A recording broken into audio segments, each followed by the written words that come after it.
Hello friends, super magic રસોઈમાં મિત્રો હું આપનું સ્વાગત કરું છું।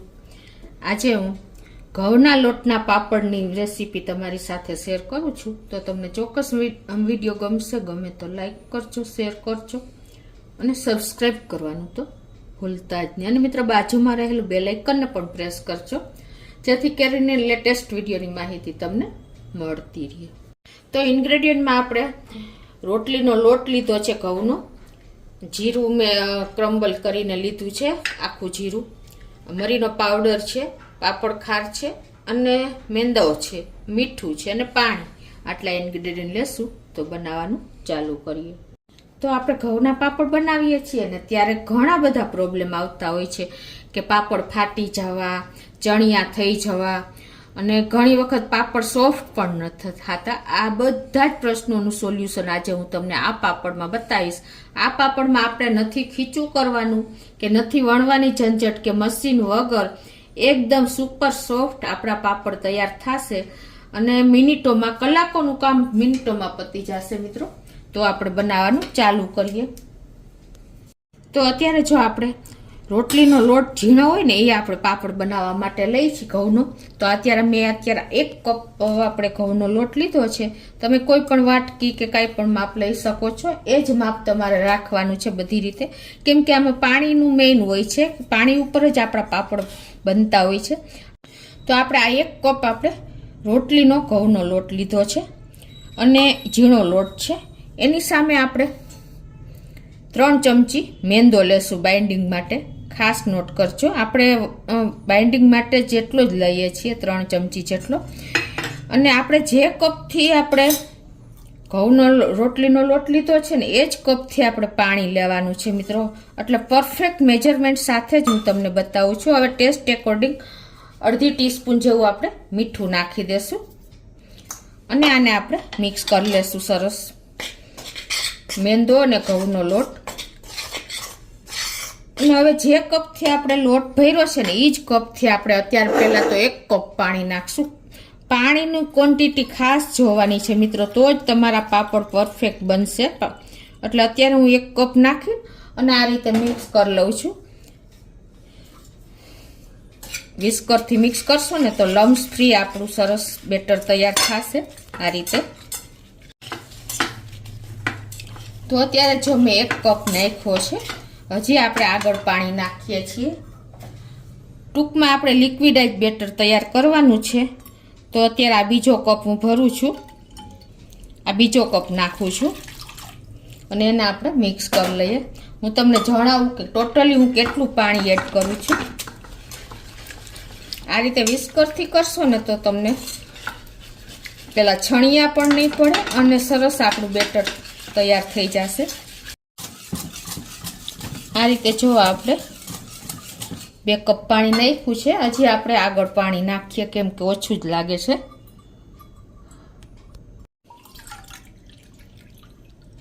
તો આ 3જો કપ, આ 4થો કપ, અત્યારે હું 5 કપ ટોટલી પાણી નાખું છું। પછી આપણે આગળ જોઈએ, જો જરૂર પડશે ને તો પાણી નાખશું, કેમ કે લોટ ઉપર ડિપેન્ડ હોય છે કે કેટલું આપણે પાણી જોઈએ છે। ઘણી વખત જાડો લોટ હોય તો વધારે પાણી જોવે। તો આ રીતે આપણે મિક્સ કરી દેશું અને હવે ગેસની ફ્લેમ આપણે ફૂલ કરી લેશું ચાલુ કરીને। આ રીતે ફૂલ ફ્લેમ ઉપર આપણે આને, આ જે બેટર બનાવ્યું ને લિક્વિડ ઘઉંના લોટનું, એને આપણે આ રીતે મૂકીને અને ફૂલ ફ્લેમ ઉપર થોડીક વાર આ રીતે જ આપણે હલાવશું। થોડુંક ઠીક થાય ને પછી આપણે એને સ્લો કરશું। આ રીતે આપણે જો જે કપથી આપણે લોટ ભર્યો ને એ જ કપથી આપણે પાણી નાખ્યું છે અને કદાચ તમારા લોટને ઉપર જ ડિપેન્ડ છે, જોઈ તો તમારે 1 કપથી અડધો કપ જેટલું વધારે નાખી દેવાનું છે। હવે આ સ્ટેજે આપણે મિક્સ કરી લીધું છે અને ફૂલ ફ્લેમ જ ચાલુ છે, ત્યારે આપણે 2 ચપટી જેવો પાપડ ખાર નાખી દેશું। જો તમારે પાપડ ખાર ન હોય તો તમે સોડા પણ નાખી શકો છો, પણ અત્યારે હું પાપડ ખાર નાખું છું। પાપડ ખારથી રિઝલ્ટ બહુ સરસ મળે છે। હવે કન્ટિન્યુ આપણે આ રીતે ચલાવતા રહેશું ફૂલ। તો જો આપણે આ ચલાવતા જ રહ્યા છીએ અને થોડુંક ઘટ થાય ને પછી જ આપણે ગેસની ફ્લેમ સ્લો કરી નાખશું। અને મિત્રો ટૂંકમાં આપણે આને બનાવતા 10 મિનિટ જેવું થશે. તમને આગળ એક પણ સ્ટેપ સ્કીપ નહીં કરતા મિત્રો, નહીંતર તમને વચ્ચે વચ્ચે ખ્યાલ નહીં આવે કે કઈ સ્ટેજે આપણે ગેસ સ્લો કરવો, ક્યારે આપણે ખીચું ઢાંકવું, ક્યારે ઉકળવા દેવું. તો જો આપણું આ બેટર થોડુંક થીક થયું છે, તો હવે ગેસની ફ્લેમ આપણે સાવ સ્લો જ કરી નાખશું અને આ રીતે કન્ટિન્યુ ચલાવતા રહેશું. હવે મિત્રો આપણે સ્લો ફ્લેમ ઉપર 1 થી 2 મિનિટ આ રીતે ઢાંકી દેશું, પછી આપણે પાછું ચાલુ કરશું હલાવવાનું. તો 2 મિનિટ થઈ છે અને જો આપણે પછી તરત જ આ રીતે ચલાવી લેવાનું છે. ટૂંકમાં મેં તમને કીધું એમ 10 મિનિટ જેવું થશે. આપણે જે પેલું ખીચું બનાવીએ છીએ ને એમાં પણ આપણે આ જ પ્રોસીજર સ્ટીમથી કરીએ છીએ. વરાળેથી આપણે બફાશે ને એટલે ખીચું સરસ થશે. હવે પાછું આપણે 2 મિનિટ ઢાંકી દેશું. તો 2 મિનિટ જેવું થયું છે અને પાછું આપણે વચ્ચે ચલાવી લઈએ, તળિયે ન બેસી જાય એનું ખાસ ધ્યાન રાખવાનું છે. તો આ રીતે આપણે સ્લો ફ્લેમ ઉપર જ આ બધી પ્રોસીજર કરવાની છે. તો હવે આપણે આ રીતે 1-2 મિનિટ હલાવ્યા પછી પાછું આપણે આને ઢાંકી દેશું. આ રીતે તમે વરાળે આપણે જે ખીચું બનાવીએ છીએ ને એ જ પ્રોસીજર થશે. ટૂંકમાં આપણે જે ખીચું બનાવતા વાર લાગે છે ને પાપડ બનાવતા વાર લાગે છે ને એટલું જ આપણે ખીચું બનાવતા વાર લાગશે, એટલે પછી પાપડ બનાવવામાં કોઈ ટાઈમ નહીં લાગે. તો જો પાછી 2 મિનિટ થઈ ગઈ છે અને જો આપણા ખીચાનો કલર પણ ચેન્જ થઈ ગયો છે, તમને ખ્યાલ આવી જતો હશે. આ રીતે આપણે ચલાવતા જ રહ્યા છીએ.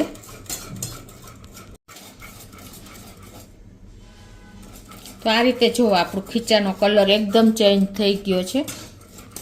તો હવે આપણું ખીચું પરફેક્ટ રેડી થઈ ગયું છે. અને જો આ કન્સિસ્ટન્સી ચમચાને સ્ટીક થઈ જાય ને એવું આપણે રાખવાનું છે. તો હવે આપણે ગેસ બંધ કરી દઈશું અને આને આપણે નીચે લઈ લેશું. ટૂંકમાં આપણે તમારા લોટ ઉપર ડિપેન્ડ છે મિત્રો કેટલું પાણી જોઈએ. પાણી ઉપર જ આપણું ખીચું તૈયાર થશે. અત્યારે મેં 5-5.5 જેવું કપ જેવું પાણી નાખ્યું હતું અને આપણે 10 મિનિટ જેવું થયું છે અને પરફેક્ટ આપણું ખીચું રેડું થઈ ગયું છે. તો હવે આમાં આપણે મસાલા કરી લેશું. આમાં આપણે 2 ચમચી જેવું તેલ નાખી દેશું. આપણે ટીપું તેલ વગર બનાવીએ છીએ, પણ તમારે જો આખું વર્ષ માટે બનાવવા હોય ને તો તમે તેલને સ્કીપ કરી શકો છો. પણ અત્યારે મેં થોડાક જ પાપડ બનાવ્યા છે એટલે અત્યારે હું 2 ચમચી તેલ વાપરું છું. અને બીજું કે તમારે જો આપણે વણવામાં જે તેલ વાપરી છે ને એનાથી વાસ આવે છે પાપડમાં, પણ આ રીતે તમે નાખશો ને બેટરમાં તો કોઈ વાસ નહીં આવે. અને અડધી ચમચી જેવું આપણે જીરાનો પાવડર નાખી દેશું. તમે તમારા ટેસ્ટ એકોર્ડિંગ વધઘટ કરી શકો છો. 2 ચપટી જેવો મરીનો પાવડર નાખી દેશું અને આ બધું જ આપણે મિક્સ કરીને અને આને ઠંડુ થવા દેશું. તો આપણું ખીચું પણ ઠંડુ થઈ ગયું છે અને આને આપણે તડકે સૂકવવાના છે. તો આ રીતે આપણે તડકે પ્લાસ્ટિક પાથરવાનું છે અને એની ઉપર આપણે થોડો ડિસ્ટન્સે પાપડને આ રીતે ચમચેથી જ પાથરતા જશું. આ રીતે તમારે જેવડો પાપડ કરવો હોય એ પ્રમાણે તમારે રાઉન્ડ ફેરવીને પાપડ તૈયાર કરી લેવાનો છે.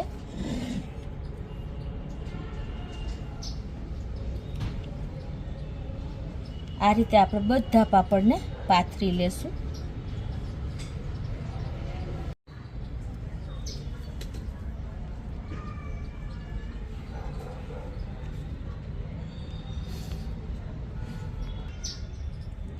તો આ રીતે આપણે બધા પાપડને ચમચેથી પાથરી દેશું.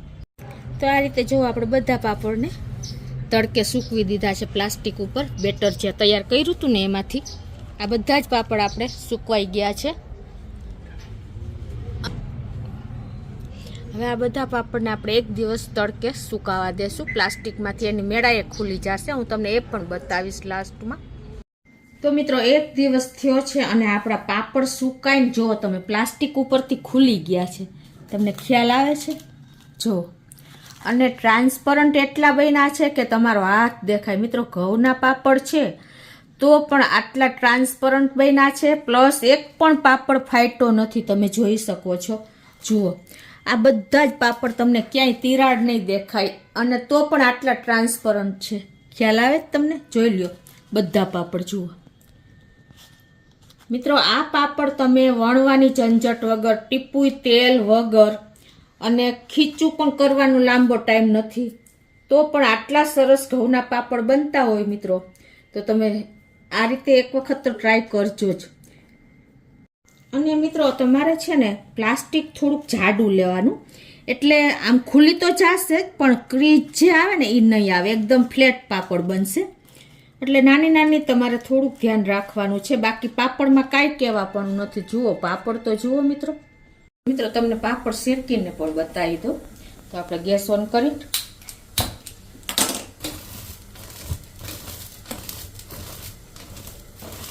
થોડુંક તમારે બહુ પાતળા છે ને તો ધ્યાન રાખવાનું રહેશે, નહીતર દાજી જશે. એટલે હંમેશા તમે પાપડ પાથરો ને પ્લાસ્ટિક ઉપર ત્યારે થોડાક તમારે જાડા પાથરવાના, એટલે કોઈ પ્રોબ્લેમ નહીં આવે. જો મિત્રો એકદમ સરસ આપણો પાપડ શેકાઈ ગયો છે ને. આ આપણા શેકેલા પાપડ, અને તમને ભાંગીને પણ બતાવું. જો છે ને મિત્રો, ભળ ભૂકો થઈ જાય છે. આટલા સરસ પાપડ તમારા વૈણા વગર બને છે. તો હવે તમને પાપડ તરીને પણ બતાવી દો. તો મેં ફૂલ ફ્લેમ ઉપર જો તેલ પણ ગરમ કરવા મૂકી દીધું છે, અને તેલ પણ આપણું સરસ ગરમ થઈ ગયું છે. તો આપણે પાપડને તરી લેશું મિત્રો. જો મિત્રો એકદમ સરસ આપણા પાપડ સફેદ થયા છે અને એકદમ ટ્રાન્સપરન્ટ જો છે ને. તો મિત્રો આપણો પાપડ પણ જો તરેલો શેકેલો તો ભડભડ થઈ ગયો, તો તળેલાની તો વાત જ ના પૂછો. જુઓ છે ને મિત્રો, આટલા સરસ સોફ્ટ, મોઢામાં મૂકતા દાંત વગરના પણ ખાઈ શકે ને એવા આપણા સોફ્ટ પાપડ બન્યા છે.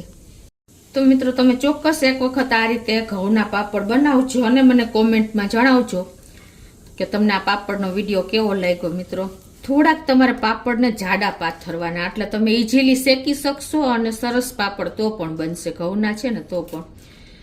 તો તમને ચોક્કસ આ વિડીયો મિત્રો ગમશે. ગમે તો લાઈક કરજો, શેર કરજો અને સબસ્ક્રાઈબ કરવાનું તો ભૂલતા જ નહીં.